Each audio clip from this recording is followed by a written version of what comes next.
झापूक झुपूक या मूव्हीमधील पहिलं सॉन्ग झापूक झुपूक नावाचंच हे रिलीज जे आहे ते झालेलं आहे. तर कसं आहे ते सॉन्ग हेच आपण या व्हिडिओमध्ये पाहतोय.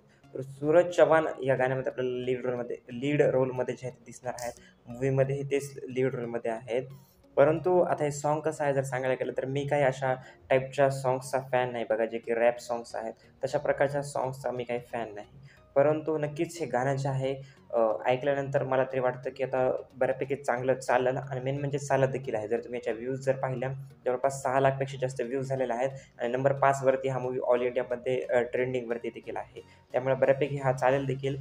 ठीक-ठाक आहे गाणं, मी असं म्हणेन काही खूप भारी नाही. आणि तुम्ही जर नोटीस केलं, तर नक्कीच तुम्हाला समजेल, की गाण्याद्वारे जे आहे एक सूरज चव्हाणची कथा जी आहे, त्या मांडण्याचा ट्राय केलेला आहे. म्हणजे त्यांची स्टोरी जी आहे, गाण्यातील जे लिरिक्स आहेत, त्याद्वारे ते मांडत आहेत. मेन म्हणजे की आता सिंगर जर पाहायला गेलं, तर मला सिंगर देखील कोणतरी नवीनच दिसले. क्रॅटेक्स म्हणून कोणतरी आहेत आणि डॉग असं त्यांचं नाव आहे. क्रॅटेक्स तुम्ही सर्च केलं तर YouTubeवरती एक चॅनल आहे, जे की म्युझिक प्रोड्युसर आहेत आणि पट्ट्या द डॉग तुम्ही जर बघितलं, ते तर एक नॉर्मल एक सिंगर आहे, जो की रॅप सॉन्ग तयार करतो बघा, ज्याची की जास्त 1000 सबस्क्रायबर नाही. परंतु त्याच्यामध्ये टॅलेंट होतं, त्यामुळे नक्कीच दिग्दर्शकांनी त्याला मौका दिला असं असं मला वाटतं. तुमचंही मत नक्की कळवा. थँक